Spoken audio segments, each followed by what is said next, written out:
Hi, I'm Daphne and welcome to my channel. In today's video, I'm going to be talking about the books I read in January, my thoughts on them, and if I would ever recommend them to you. Please give this video a thumbs up if you enjoy it. It would really help my channel to grow. So let's get into these books. So the first book I'm going to talk about is Before the Fall. I finished this book in January, but I read it mostly in December. It's about a private jet plane crash that had a couple millionaires on it, their families, obviously the flight crew, and a mysterious painter that wasn't really known to be associated with these families, and the story of how the painter survived and saved the little boy of one of the families and swam like miles across the ocean to do it, and the media circus that followed. So I was actually reading this book on the subway, and a woman was standing next to me and actually tapped me and said, wow, that book is really good. It's by the guy that wrote the TV show Fargo. I enjoyed it. It was pretty interesting. Was it mind-blowing? No, but it was a fun ride just to see the mystery of it. It's very mysterious. It goes into the perspectives of a lot of the characters before the accident, and you're kind of trying to figure out why it happened. Is this character the reason why? Were they doing something sketchy? What was their problem? You know, and all is revealed at the end. I would give this out of 5 stars, 3 stars.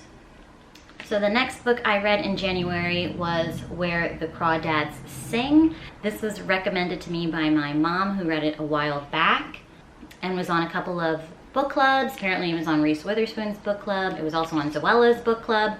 And I really enjoyed this book. It's the story of this basically like a little swamp girl and her life as she grows up. She's kind of had a tough time. She's pretty much all on her own out in the swamp, but the swamp is her life. She loves it. And there are these 2 boys / men, you know, depending on the timing in the story, who fall in love with her. And one of those men ends up dead.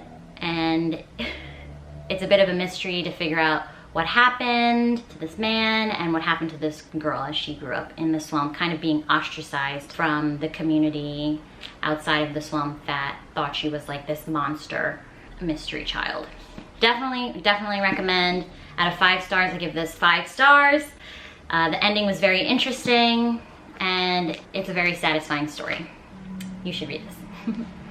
So the next book I read was actually a digital copy that I had on my phone. I wanted to read something a little more romantic and sexy because, you know, I enjoy steamy romance most of the time, and this was recommended to me by a YouTuber. I was watching a lot of booktube videos, and it was called Vicious. This book was not so good. I assume it's an indie writer. I don't really know, but I just thought the writing wasn't very good. The story was a little weak, and the sex scenes were only okay. I've read much better. Hi, I'm editing this video right now, and I didn't actually tell you what the book was about. So Vicious is about 2 high school students. They go to the same school. However, one is very wealthy, and this girl whose family works for him, so they live in like the servants' quarters, and his name is Vicious. I don't remember what the girl's name is.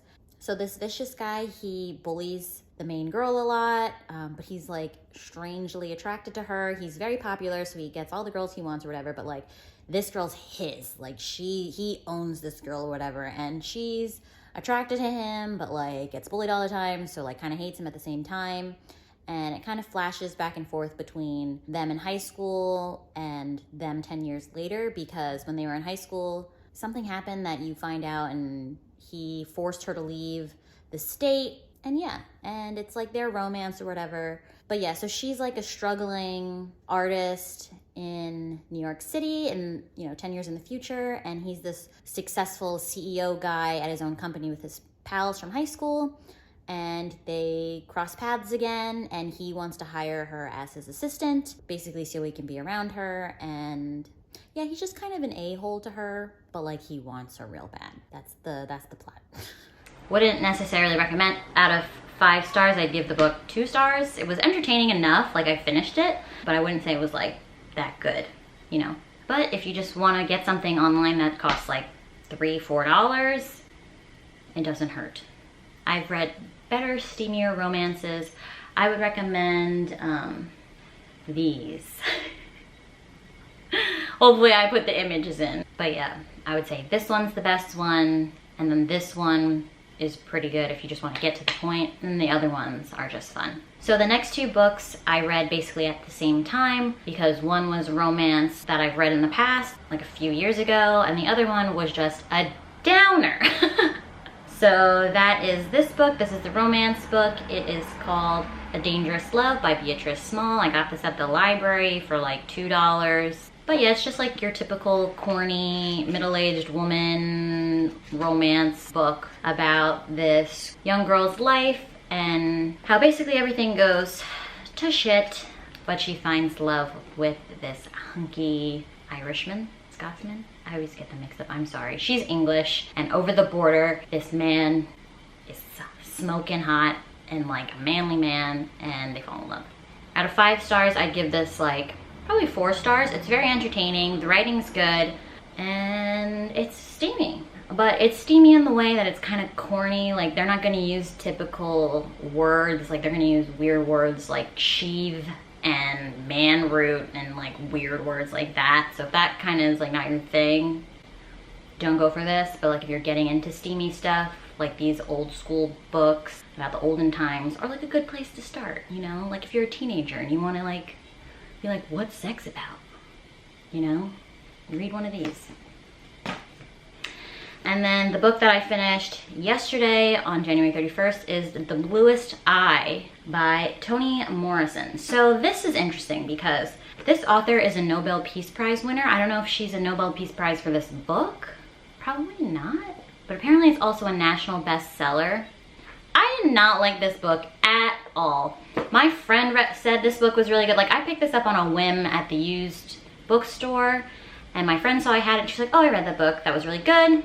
I was partway through it on the bus, and a woman tapped my knee and was like, oh my God, I love that book. It's so tragic, yada, yada, yada. Like, she loves it. She's like, I read it so many times. And I'm like, well, I haven't read anything really tragic yet, but it seems pretty realistic. So this book is like, I guess you could say like a narrative on Black people back in like the 1930s, 40s, and how pretty much life fucking sucked. Which is true and obvious to me and not anything new, right? I knew it fucking sucked for people back then. This is just like talking about it, which is good to know, like it's good to educate people. But there's no happiness in this book at all. No happiness, no joy to be found in this book at all. It's strangely written from the first person perspective of one little Black girl, but it's not about this Black girl at all. It's about a different Black girl and like her family and like some of the people she comes across. And I don't know. I won't spoil it for you necessarily if you do want to read it, but I would definitely put a warning on it for rape and pedophilia. So that's fucking awful. It got like hella aggressive towards the last quarter of the book that I found very unnecessary. I mean, it's a story. She can put whatever she wants in it, but I just found it like very violently awful, just randomly. It was like kind of just like your typical like fucking sucks to be Black in America currently, and like way back then it really fucking sucked. And then it just added such horribleness at the end just to be horrible. So I would not recommend this book at all. I mean, I've been thinking about this and I could be wrong, but as a Black woman, I don't know. I didn't enjoy it, but I feel like maybe for someone who isn't Black to read this, to be like, oh, like getting a better idea of the perspective of someone who is Black might be eye-opening and worthwhile and important and interesting and I don't know, but more impactful for somebody who isn't Black.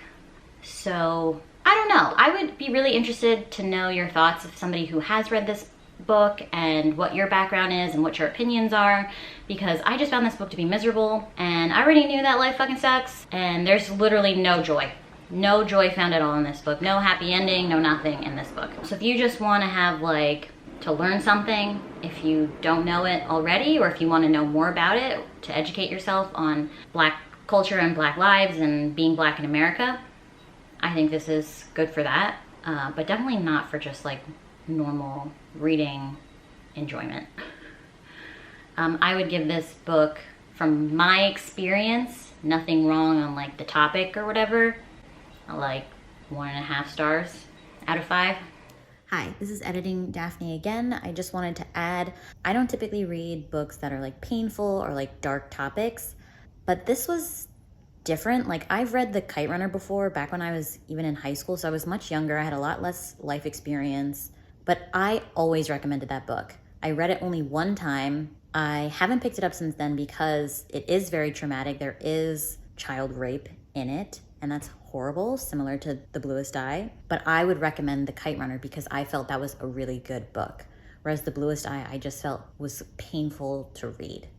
Yeah, so I would recommend The Kite Runner, but I couldn't recommend The Bluest Eye just because the experience was so different reading those two books.